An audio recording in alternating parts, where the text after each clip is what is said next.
আসসালামাইকুম রহমতুল্লাহি ওয়া বারাকাতুহু। এই যে হাবেজ সাহেব এই পাতাকপি ভাজি করতেছে আজকে। এই পাতাকপিটা পুরাটাই সাদা দেখা যায়। আপনারা সবাই কইবেন পাতাকপিতে একটু হালকা সবুজ সবুজ দেখা যাইব, পুরাটাই সাদা দেখা যাইতেছে। এটা তো আমি বলতেছি যে এটা প্লাস্টিকের পাতাকপি, এ তো বিশ্বাস করতেছে না।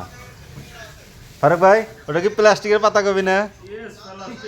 ও তো হাবেজ সাহেব তো বিশ্বাস করতেছে না। হাবেজ সাহেব তো প্লাস্টিকের পাতাকপি খাইতেছে।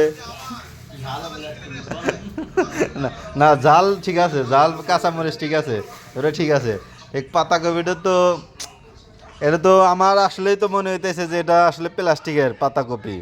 হাবেজ সাহেব একদম প্লাস্টিকের না হইলে পারে পুরাটাই সাদা। কেমন পাতাকপিতে একটু হিজা হবো, এলা ফিরোজা কালারের মতো তো হবো, সবুজ কালারের মতো। তো এই যে পুরা দই তো দেখা যাইতেছে একদম সাদা ফকফকা। আপনারা সবাই জানাইবেন এটাও পাতাকপিটা প্লাস্টিকের নাহি, এটাও আপনারা সবাই জানাইবেন।